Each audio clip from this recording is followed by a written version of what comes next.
Hello dear students, engineers gateway के इस YouTube platform पर मैं ललित राठी आपका स्वागत करता हूं। आशा और उम्मीद करता हूं कि अब आप ईमानदारी से अपनी पढ़ाई स्टार्ट कर चुके होंगे। जैसा कि आप जानते हैं, हमने यहां पर fundamental of electrical engineering subject start किया है और इस fundamental of electrical engineering subject का हमने पार्ट नंबर 1 उम्मीद श्रृंखला के पॉइंट ऑफ व्यू से स्टार्ट कर दिया है। जैसा कि आप जानते हैं, एक पार्ट आपको इसका मिल गया है। आज हम बात करेंगे जो आज हमारा टारगेट पार्ट नंबर 2 का। इससे पहले मैं आपको बताना चाहूँगा कि ये उम्मीद श्रृंखला हम इलेक्ट्रिकल इंजीनियरिंग के लिए जो लेकर आए हैं, उसमें हम प्रीवियस ईयर के जो क्वेश्चंस पेपर में 2 मार्क्स के इंपॉर्टेंट क्वेश्चन हैं, यानी कि 2 मार्क्स के जो क्वेश्चन पूछे गए हैं वो हम यहाँ पर इंक्लूड कर रहे हैं। इससे आपको होगा क्या, इससे आपको बेनिफिट ये मिलेगा मेरे बच्चों कि आप ये समझ पाएंगे कि किस यूनिट में कौन सा टॉपिक ऐसा है जिससे कि रिपीट होकर क्वेश्चन बार बार बन रहा है, किस तरीके से वो क्वेश्चन की लैंग्वेज चेंज कर रहा है। तो ये सारे आइडिया आपको यहाँ से इस सीरीज से मिलने वाले हैं। और दूसरा बेनिफिट आपको ये होगा कि जब आप इस सीरीज के किसी भी पार्ट को देख रहे होंगे तो हम हर एक पार्ट में आपको 10 क्वेश्चंस कराएंगे और ये 10 क्वेश्चंस पूरे इलेक्ट्रिकल इंजीनियरिंग के सिलेबस से हैं। तो दैट मीन्स आपका हर एक पार्ट में पूरे इलेक्ट्रिकल का कहीं ना कहीं एक शॉर्ट रिवीजन हो जाएगा। हमने क्वेश्चंस के आंसर थोड़ा डीपली या फिर आप ये कहिए कि थोड़ा डीप में प्रोवाइड कराने की आपको कोशिश की है, जिससे कि आपका इलेक्ट्रिकल सब्जेक्ट का रिवीजन भी अच्छे से हो जाए। तो आज हम स्टार्ट करते हैं। उससे पहले आप वीडियो को ज़्यादा से ज़्यादा शेयर कर दीजिए, जिससे कि ज़्यादा से ज़्यादा बच्चों तक वीडियो पहुंच सके। और अभी तक अगर आपने चैनल को सब्सक्राइब नहीं किया है तो चैनल को भी सब्सक्राइब कर लीजिए और बेल आइकन को प्रेस कर लीजिए, जिससे कि सारे नोटिफिकेशन समय समय पर आपको मिलते रहें, कोई भी वीडियो आपकी ना छूट पाए। ठीक है, तो चलिए स्टार्ट करते हैं। जैसा कि मैंने आपको बताया कि पार्ट 1 हम पहले ही ऑलरेडी कवर कर चुके हैं। अगर आपने नहीं देखा है तो प्लेलिस्ट में जाइए, वहाँ पर आप वीडियो सर्च कीजिए इलेक्ट्रिकल की और वहाँ पर ये पार्ट नंबर 1 आप देखेंगे। पार्ट नंबर 1 में हमने 10 क्वेश्चन कवर किए थे। उसी से आगे अगर हम कंटिन्यू करें तो आज हम 11th क्वेश्चन से स्टार्ट करेंगे। तो क्वेश्चन नंबर 11 क्या कह रहा है? क्वेश्चन नंबर 11 कह रहा है यहाँ पर कि पहले तो कलर चेंज कर लो पेन का सर, है ना। Draw the phasor diagram of a practical two winding transformer in the load condition, no load condition sorry. यानी कि आपको फेजर डायग्राम बनाना है टू बाइंडिंग ट्रांसफॉर्मर का जब उस पर कोई भी लोड की कंडीशन नहीं है। तो सबसे पहले तो आप ये समझेंगे या फिर ये देखेंगे कि टू वाइंडिंग ट्रांसफार्मर कैसा होता है जब हम उस पर लोड नहीं अप्लाई करते। तो आप यहाँ पर देख रहे होंगे ये टू बाइंडिंग ट्रांसफार्मर है। यहाँ पर ये प्राइमरी वाइंडिंग है, इधर ये सेकेंडरी वाइंडिंग है। तो प्राइमरी वाइंडिंग के कुछ नंबर ऑफ टर्न्स होंगे जो कि N1 है, सेकेंडरी वाइंडिंग के कुछ नंबर ऑफ टर्न्स होंगे जो कि N2 है। अब हम प्राइमरी वाइंडिंग पर एक वोल्टेज अप्लाई करते हैं, वो है V1। फिर वहीं पर आउटपुट पर हमें सेकेंडरी वाइंडिंग पर एक आउटपुट मिलता है जिसको हम V2 बोल रहे हैं, जब यहाँ पर कोई भी लोड नहीं अप्लाई है। तो जैसे ही आपने प्राइमरी वाइंडिंग पर कोई वोल्टेज अप्लाई की तो वहाँ पर ऑब्वियसली बात है कुछ करंट फ्लो होगा। और वहीं पर चूंकि नो लोड आपका किस पर है, आउटपुट पर, तो दैट मीन्स यहाँ पर करंट क्या होगा, जीरो हो जाएगा। और इसी वजह से जो एनर्जी है यहाँ पर वो डायरेक्टली इक्वल हो जाएगी V2 के। ठीक है, क्लियर हो गया। तो ये चीज आप समझ गए हैं कि आपका टू वाइंडिंग ट्रांसफार्मर किस तरीके का होता है जब उस पर कोई भी लोड हमने अप्लाई नहीं किया है। अब इसका फेजर डायग्राम आप किस तरीके से बनाएंगे, आपका ये फेजर डायग्राम हो जाता है। ठीक है, ये फाई है और ये वी है, जो वोल्टेज हमने अप्लाई किया है इनपुट टर्मिनल पर, उसी के अकॉर्डिंग यहाँ पर करंट का वेरिएशन आपको देखने को मिल जाएगा।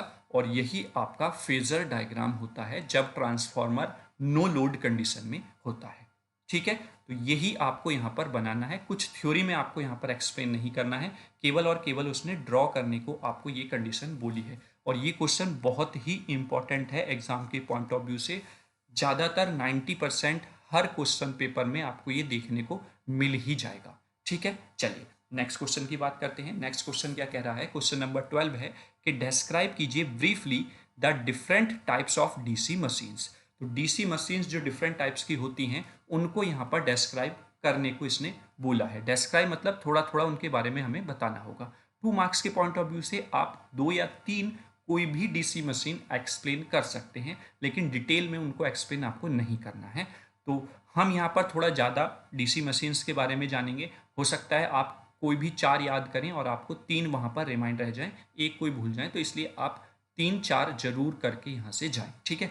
तो सबसे पहले मैं बता दूँ डीसी मशीन्स में जैसे हमें नाम याद आता है डीसी शंट मोटर का, डीसी सीरीज मोटर का, डीसी कंपाउंड मोटर का, डीसी जनरेटर का, है ना? तो इस तरीके से ये हमारी डीसी मशीन्स है जो डीसी पर ऑपरेट होती हैं, ठीक है? तो अगर मैं वन बाय वन आपको बताऊं यहाँ पर, तो डीसी शंट मोटर क्या है? बेसिकली डीसी शंट मोटर वो मोटर होता है जिसमें फील्ड बाइंडिंग कनेक्ट रहता है पैरेलल में आर्मेचर के साथ। शंट का मतलब होता है पैरेलल, है ना?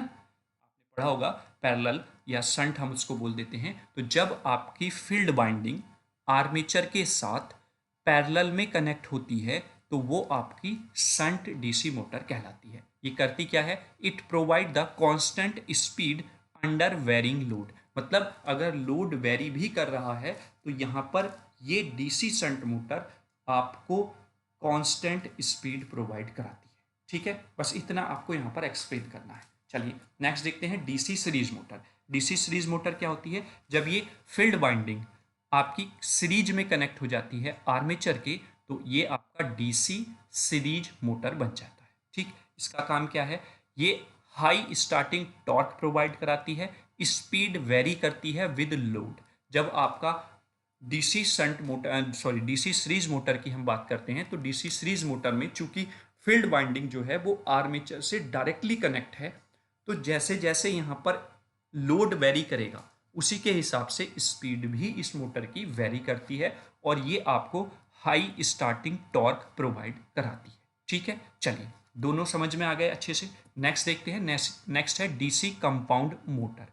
कंपाउंड मोटर जो होती है वो कॉम्बिनेशन होता है सीरीज और शंट दोनों का। तो that means it has both shunt and series field binding. यहाँ पर जो फील्ड बाइंडिंग है वो शंट में भी है और सीरीज कंडीशन में भी है, तो इसीलिए हम इसको डीसी कंपाउंड मोटर बोल देते हैं। इसकी कैरेक्टरिस्टिक क्या हो जाएगी? कैन बी क्यूमुलेटिवली और differently compound combining benefit of both shunt and series motor. मतलब यहाँ पर दोनों तरीके के बेनिफिट्स आपको देखने को मिल जाएंगे। जैसे वो आपका लोड में वेरिएशन जो स्पीड का होता है उसको कंट्रोल करती है, यहाँ पर इसमें स्पीड का वेरिएशन होता है विद रेस्पेक्ट टू लोड, तो इसलिए हम इसको कंबाइन करके एक अलग तरीके का कैरेक्टरिस्टिक जनरेट कर सकते हैं, ठीक है? तो ये हो गया आपका DC compound motor. I hope तीनों डीसी मशीन्स आपको अच्छे से क्लियर हो गई होंगी। आगे हम दो और मशीन्स हैं जो हम डिस्कस करने वाले हैं, जैसे कि डीसी सेपरेटली एक्साइटेड मोटर। ये क्या होती है?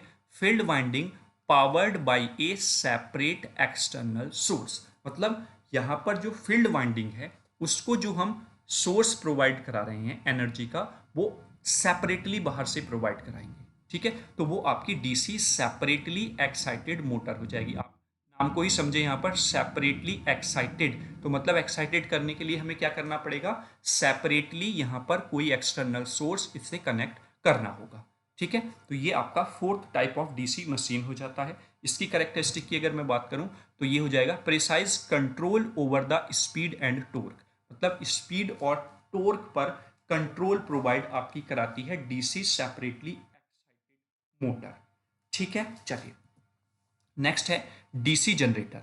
डीसी जनरेटर की अगर मैं बात करता हूं तो operates in reverse of the motor. मतलब ये ऑपरेट करती है रिवर्स ऑफ द मोटर पे and generate the DC voltage. ये डीसी वोल्टेज जनरेट करने का काम करती है, क्योंकि आप देख रहे होंगे डीसी जनरेटर है। जो जनरेटर आप वर्ड सुने हैं लाइट में, तो वो क्या होते हैं? वो आपको लाइट को जनरेट मतलब एसी को जनरेट करके देते हैं, है ना? वो जनरेटर। तो ये डीसी जनरेटर है, तो दैट मीन्स ये डीसी वोल्टेज को जनरेट करने का काम यहाँ पर करता है, ठीक है? चलिए आगे देखते हैं। इसकी टाइप्स में अगर हम बात करें तो ऐसी डीसी जनरेटर शंट भी हो जाएगा, सीरीज भी हो जाएगा, कंपाउंड भी हो जाएगा, और depending on the field binding connection. ये जो टाइप्स हैं ये फील्ड बाइंडिंग की जो कनेक्शन हमने किया हुआ है उस पर डिपेंड करता है। मतलब डीसी शंट जनरेटर भी होता है, डीसी सीरीज जनरेटर भी होता है, डीसी कंपाउंड जनरेटर भी होता है, ठीक है? ये डिपेंड करेगा कि किस तरीके का वाइंडिंग कनेक्शन वहां पर प्रोवाइड कराया गया है। ये 5 different types of DC machines थी जो हमने यहाँ पर डिस्कस की, ठीक है? 2 मार्क्स के पॉइंट ऑफ व्यू से कोई भी आप 3 डीसी मशीन्स वहां पर डिस्क्राइब करके आएंगे, ठीक है? चलिए नेक्स्ट चलते हैं नेक्स्ट क्वेश्चन पर। क्वेश्चन नंबर 13 क्या कह रहा है कि explain briefly the S F you. अब एस एफ यू क्या होता है उसके बारे में यहाँ पर पूछा गया है। तो एस एफ यू क्या होता है चलिए हम जानते हैं। अगर मैं बात करूं एस एफ यू की, तो S F you allow precise control of AC motor speed and torque, improving efficiency in various industrial and power applications। अगर मैं आपसे बोलूं तो एसएफयू एक पैरामीटर होता है एसी मोटर में, जो कि एसी मोटर की स्पीड एंड टॉर्क को कंट्रोल करने के काम आता है। ठीक है, और जिससे कि होगा क्या कि जो एफिशिएंसी है वो इम्प्रूव हो जाएगी, जिससे कि डिफरेंट डिफरेंट एप्लीकेशंस के लिए इंडस्ट्री में हम इसका यूज़ कर लेते हैं। ठीक है, पर्पज जनरली अगर मैं बात करूं तो पर्पज क्या होता है, convert the fixed frequency AC to a variable frequency AC. मतलब कोई एक फिक्स्ड फ्रीक्वेंसी की एसी है, उसको ये कन्वर्ट करता है वेरिएबल फ्रीक्वेंसी की एसी में। ठीक, कंपोनेंट्स क्या क्या होते हैं, रेक्टिफायर की नीड होती है, डीसी लिंक की नीड होती है और इन्वर्टर की नीड होती है जो कि इन्वर्ट करेगा, है ना। और प्रोसेस क्या होता है, सबसे पहले एसी को डीसी में कन्वर्ट किया जाता है, फिर उस डीसी को वेरिएबल फ्रीक्वेंसी एसी में कन्वर्ट कर दिया जाता है। यही होता है एस एफ यू। तो आप सिंपल लैंग्वेज में ये कह सकते हैं कि ये एक तरीके से पैरामीटर है किसका, एसी मोटर का, जो कि स्पीड एंड टॉर्क को कंट्रोल करता है, उसकी एफिशिएंसी को इम्प्रूव करता है और साथ ही साथ आपको ये वेरिएबल फ्रीक्वेंसी वाली एसी प्रोवाइड कराता है। ठीक है, क्लियर। तो I hope S F you आप समझ गए होंगे। चलिए नेक्स्ट बात कर लेते हैं। क्वेश्चन नंबर 14 क्या कहता है, क्वेश्चन नंबर 14 कह रहा है कि what is the real power consumed by A pure inductor. देखिए ये क्वेश्चन भी बहुत बहुत ज़्यादा इंपॉर्टेंट है, अलग अलग लैंग्वेजेस में ये क्वेश्चन आपसे पूछा गया है। तो क्या रियल पावर कंज्यूम करता है पावर, सॉरी प्योर इंडक्टर, वो यहाँ पर डिस्कस करने के लिए बोला गया है with the suitable diagram, diagram की हेल्प से। इससे पहले वाले पार्ट में भी हमने इस क्वेश्चन को कवर किया है, यानी कि पहले जो क्वेश्चन हमने किया है उसमें भी हम इसको इंक्लूड कर पाए हैं, कर चुके हैं, है ना। तो दैट मीन्स प्योर इंडक्टर में जो पावर कंज्यूम्ड होती है वो जीरो होती है, ये हमने प्रूफ भी किया है। तो पहले जो हमसे क्वेश्चन पूछा गया था वो प्रूव करने के लिए बोला गया था कि प्रूव कीजिए कि जो प्योर इंडक्टर होता है वो पावर जो कंज्यूम करता है वो जीरो होती है। अब आज हम इस आंसर को दो टाइप से डिस्कस करेंगे। पहले टाइप में अगर हम देखें तो पहला टाइप क्या है, the power consume of a pure inductor is zero. क्यों, ऐसा क्यों होता है, because a pure inductor which is an ideal component with no resistance. मतलब प्योर इंडक्टर जो है वो एक आइडियल कंपोनेंट है जिसका रजिस्टेंस नहीं होता है, डज नॉट, दैट मीन्स क्योंकि रजिस्टर नहीं है तो रजिस्टर क्या करता है, डिसिपेट करता है पावर को। तो does not dissipate any power, क्योंकि रजिस्टर ही नहीं है तो पावर भी डिसिपेट नहीं होगी। In a pure inductor the current flowing through it is directly proportional to the rate of change of the magnetic field. मतलब जो करंट फ्लो हो रही है इस प्योर इंडक्टर से वो डायरेक्टली प्रोपोर्शनल होती है किसके, rate of change of magnetic field, जो मैग्नेटिक फील्ड है उसके रेट ऑफ चेंज के डायरेक्टली प्रोपोर्शनल होती है। आगे बात करते हैं, there is no resistance in the inductor, inductor में कोई भी रेजिस्टेंस नहीं है तो पावर का डिसिपेशन नहीं होगा। So the current flowing through it does not experience any voltage drop और पावर डिसिपेशन। तो जब कोई रेजिस्टेंस ही नहीं है तो करंट फ्लो की कोई भी एक्सपीरियंस ऐसा, मतलब उसके को ऐसा नहीं लगेगा कि कोई फोर्स उस पर लग रहा है ना। तो वोल्टेज ड्रॉप कुछ नहीं होगा, दैट मीन्स कोई भी पावर का डिसिपेशन नहीं देखने को मिलेगा। That is the power is an inductor is given by the formula P equals to I square into R. मतलब आई स्क्वायर इंटू आर, चूंकि P इक्वल्स टू क्या होता है, वी आई होता है। अगर मैं V की वैल्यू यहाँ पर रख देता हूँ ओम्स लॉ के हिसाब से, V equals to I R होता है, तो then it becomes I R square, sorry I square R हो जाएगा। ठीक है, in a pure inductor the resistance is zero.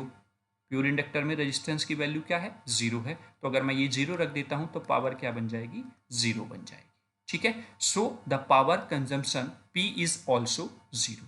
तो पावर क्या हो जाएगा, जीरो हो जाएगा, regardless of the current flowing through it. कोई भी करंट वहां पर फ्लो हो रहा हो उससे कोई फर्क नहीं पड़ रहा है, वहां पर प्योर कंडक्टर में जो पावर है कंज्यूम्ड वो जीरो है। The inductor simply store energy in the form of the magnetic field.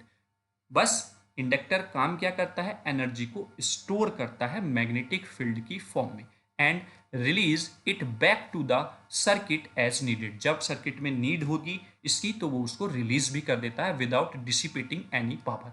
कोई भी डिसिपेशन वहां पर देखने को नहीं मिलता है। तो मतलब जैसे आपने देखा होगा ना, कोल्ड रूम बना दिए जाते हैं जिससे कि वहां पर आप सामान को स्टोर कर सकें और स्टोर करने के बाद जब फ्यूचर में नीड होती है तो आप उनका रीयूज कर लेते हैं। तो वैसे ही यहाँ पर है, यहाँ पर एनर्जी को स्टोर कर लेता है आपका प्योर इंडक्टर और जब नीड होती है सर्किट को तो वो उसको रिलीज भी कर देता है।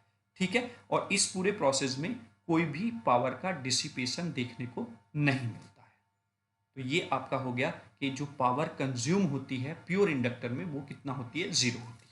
अब अगर हम इसको दूसरे पॉइंट ऑफ व्यू से समझें इसी के आंसर को, तो यहाँ पर आप देख रहे होंगे एक ग्राफ हमने ड्रॉ किया है पी वी और आई का, यानी कि पावर वोल्टेज और आई के बीच में, है ना। तो अगर मैं यहाँ पर वोल्टेज का ग्राफ देखूँ तो ये वोल्टेज की साइन वेव आपको दिख रही होगी, ये वाली। ठीक है, फिर अगर वहीं पर मैं करंट को देखूँ तो करंट लैग करके चल रही है 90 डिग्री। अगर मैं इसको पूरा यहाँ पर करता हूँ तो ये वेव कुछ इस तरीके से कंप्लीट बनेगी ऐसे। तो यानी कि यहाँ पर 90 डिग्री का फेज डिफरेंस हो गया between the voltage and current. तो जो पावर होगी वो क्या हो जाएगी, क्योंकि हमें पता है अगर वेक्टर फॉर्म में हम लिखें P equals to V dot I, और you can write V I, ये हो जाता है क्या, कॉस थीटा एंगल, है ना। कॉस थीटा एंगल है तो थीटा की वैल्यू क्या हो गई यहाँ पर, क्या है 90 डिग्री, तो कॉस 90 डिग्री और cos 90 क्या होता है, जीरो होता है। तो दैट मीन्स पावर जो हो जाएगी वो कितना हो जाएगी, जीरो हो जाएगी प्योर इंडक्टर में। ठीक, तो इस पॉइंट ऑफ व्यू से भी हमारा जो कंजम्पशन पावर है वो क्या आ रहा है, जीरो आ जा। Power consumption in pure inductor is zero because we know that in pure inductive circuit current is lagging by 90 degree from the voltage. मतलब प्योर इंडक्टर में हमें पता है अगर हम फेजर डायग्राम बनाए वोल्टेज और करंट का तो वहां पर जो करंट है वो 90 डिग्री के साथ लैग करके चलती है as compare to the voltage. तो उस सिचुएशन में क्या होगा, if current and voltage are 90 degree out of phase, जैसा कि आप यहां पर देख रहे हैं, then the power will be zero.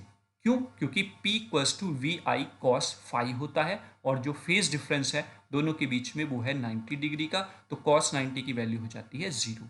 इसकी जगह पर अगर हम जीरो पुट करेंगे और जीरो की मल्टीप्लाई किसी भी वैल्यू से करेंगे तो इट गिव यू जीरो।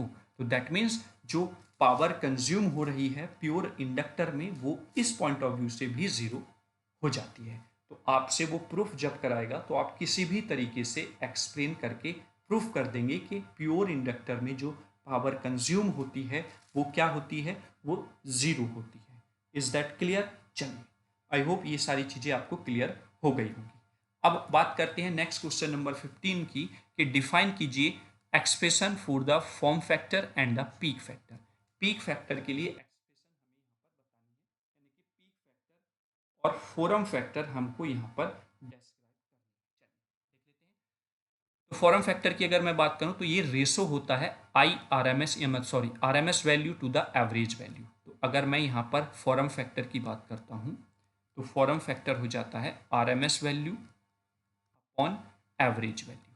ठीक है, वो करंट की भी हो सकती है वोल्टेज की भी। तो form factor equals to R M S value upon average value हो जाएगा। मेजर वेव फॉर्म शेप, ये हम बेसिकली किस लिए यूज करते हैं, जिससे कि हमें पता चल पाए कि वेव फॉर्म की शेप क्या है। तो फॉर द साइन वेव अगर मैं फॉरम फैक्टर की बात करूं तो इट इज 1.11। तो फॉरम फैक्टर साइन वेव के लिए क्या होता है, 1.11। वहीं पर अगर मैं पीक फैक्टर की बात करता हूं जिसको हम क्रेस्ट फैक्टर भी बोल देते हैं, तो ये किसका रेशो होता है, ratio of the peak value to the RMS value. यानी कि जो पीक वैल्यू होगी उसका रेशो आरएमएस वैल्यू के साथ, that's give the peak factor या क्रेस्ट फैक्टर हम इसको बोलते हैं। तो पीक फैक्टर इक्वल्स टू क्या हो जाएगा, peak value upon RMS value. Indicates wave form peakness, peakedness मतलब कि ये हमें बताता है कि वेव फॉर्म की पीकनेस कितनी है। ठीक है, तो साइन वेव के लिए अगर हम फॉरम फैक्टर की बात, सॉरी पीक फैक्टर की बात करें तो वो होता है square root of 2, that means 1.414।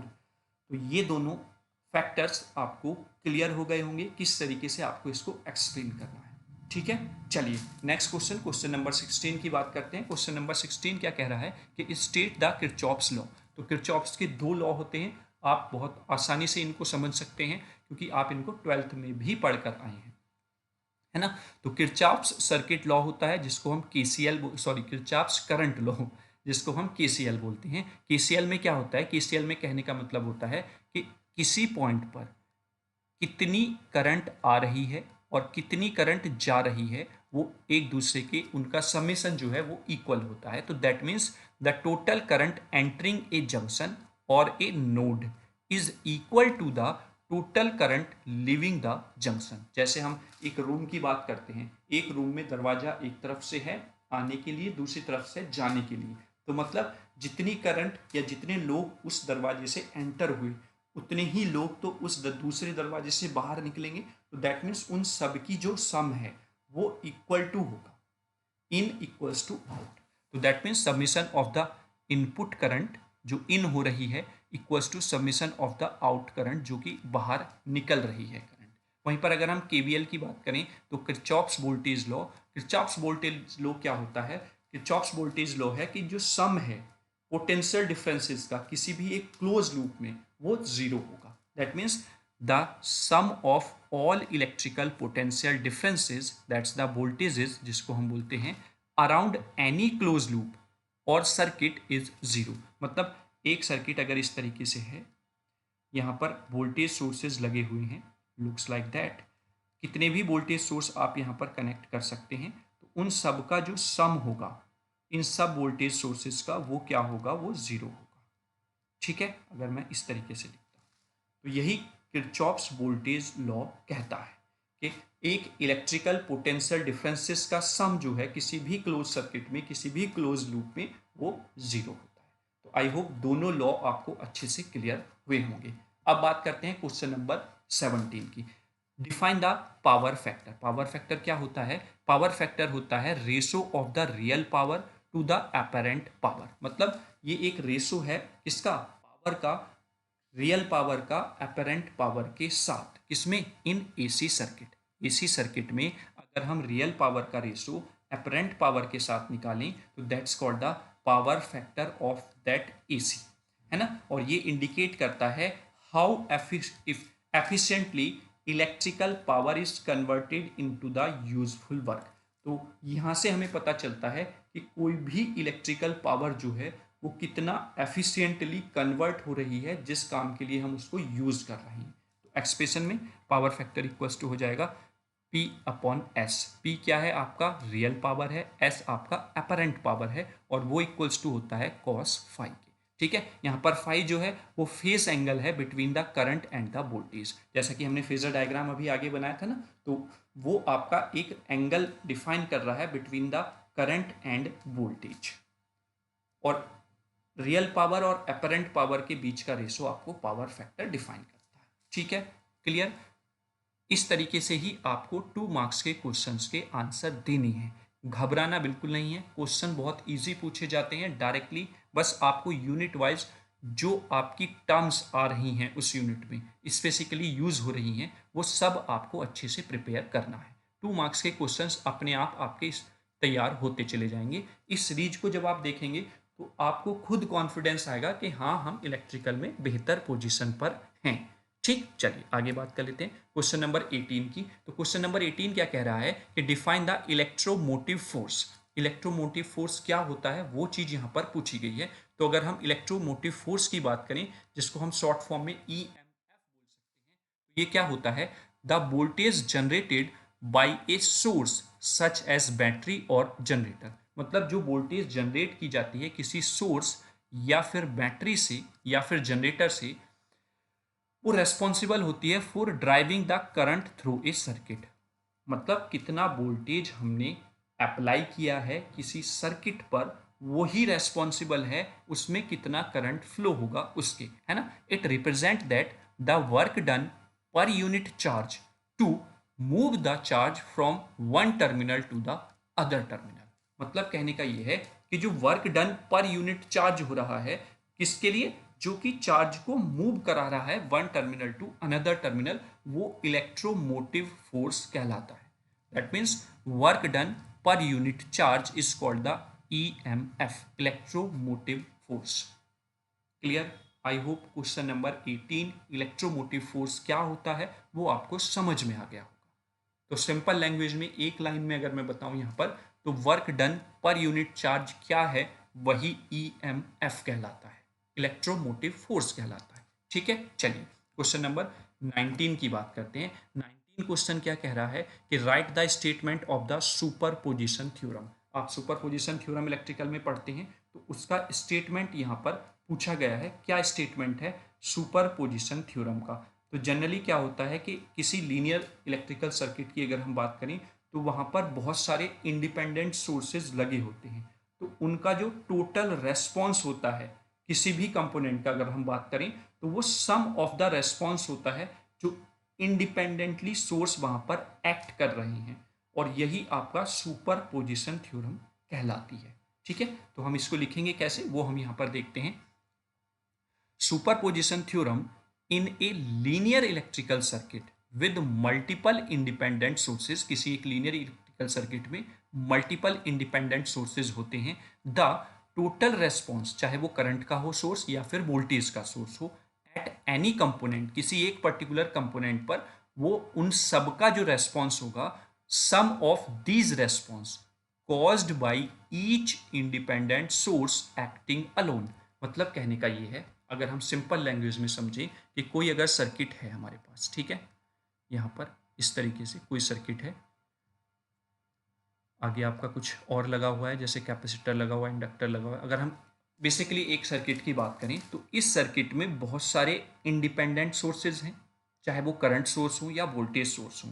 अगर किसी एक पर्टिकुलर कंपोनेंट पर हम रेस्पॉन्स निकालना चाहें, तो वो रेस्पॉन्स उस इंडिविजुअल कंपोनेंट पर जितने भी इंडिविजुअल सोर्सेज वहाँ पर हैं इंडिपेंडेंट, उन सब के रेस्पॉन्स का सम होगा, है ना, with all other sources replaced by their internal resistance.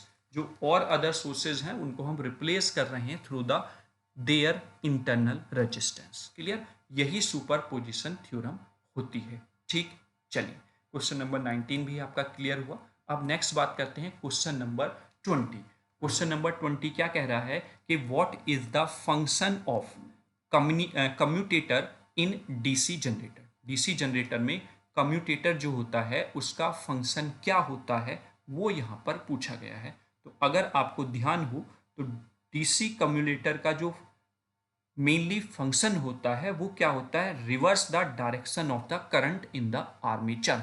Armature में जो करंट फ्लो हो रही है उसकी डायरेक्शन को रिवर्स करना ही इसका फंक्शन होता है, जैसे जैसे हाफ साइकिल आपकी पहुंचती है जनरेटर पर। ठीक है, तो हम क्या लिखेंगे इसमें, the function of the commutator in the DC generator, the commutator reverse the direction of the current in the armature winding every half cycle. मतलब प्रत्येक हाफ साइकिल के लिए वो क्या करता है, डायरेक्शन को रिवर्स कर देता है जो हाफ साइकिल आपकी बाइंडिंग पर पहुंच रही है। ठीक है, ensuring that the output voltage remaining unidirectional. मतलब जो आउटपुट वोल्टेज होगी वो यूनिडायरेक्शनल रहेगी, आउटपुट वोल्टेज पर कोई इफेक्ट नहीं पड़ेगा, बस वो डायरेक्शन को करंट की रिवर्स कर देगा। डिसिपेट द आर्मेचर्स रोटेशन, जिस वजह से आर्मेचर का रोटेशन वहां पर हो रहा है। ठीक है, तो ये आपका क्वेश्चन नंबर 20 हो जाता है कि कम्यूटेटर का क्या काम है डीसी जनरेटर में। तो सिंपल इज दैट, रिवर्स कर देता है direction of the current armature winding में जब हर एक हाफ साइकिल पहुंचती है। पहली हाफ साइकिल गई, वो आपकी करंट की डायरेक्शन को, जो भी वहां पर फ्लो हो रहा था उसकी डायरेक्शन को रिवर्स कर देगा। नेक्स्ट हाफ साइकिल गई, तो अब जो करंट फ्लो हो रही थी उसकी डायरेक्शन को वो रिवर्स कर देगा। तो ये आपका क्वेश्चन नंबर 20 हो जाता है। आई होप आपको क्लियर हुआ होगा। अब नेक्स्ट अगर हम बात करें, तो ये क्वेश्चन नंबर 20 यहीं पर खत्म हो जाता है। तो ये आज का पार्ट हमारा खत्म हो गया यहीं पर। तो thanks for watching this video. अगर आपको यहाँ पर कोई भी समस्या लगी किसी भी क्वेश्चन में, तो आप बेहिचक कमेंट बॉक्स में कमेंट कीजिए। एक छोटी सी शुरुआत हमने आप लोगों के कहने पर इलेक्ट्रिकल सब्जेक्ट के लिए की है, तो आई होप कहीं ना कहीं ये आपको कुछ ना कुछ % बेनिफिट ज़रूर प्रोवाइड कराएगी जब आप एग्ज़ाम हॉल में अपनी परीक्षा दे रहे हैं। किसी भी तरीके का कमेंट आप अगर आपके मन में कोई क्वेश्चन है, कोई सजेशन है, तो आप बेहिचक यहाँ पर लिख दीजिए, ठीक है? और साथ ही साथ मैं कहना चाहूँगा वीडियो को ज़्यादा से ज़्यादा लोगों तक आपको शेयर करना है, जिससे कि ज़्यादा से ज़्यादा बच्चे हमसे जुड़ सकें। तो चलिए अब मिलेंगे नेक्स्ट पार्ट में इस फंडामेंटल ऑफ इलेक्ट्रिकल सब्जेक्ट के लिए। तब तक के लिए जय हिंद, जय भारत।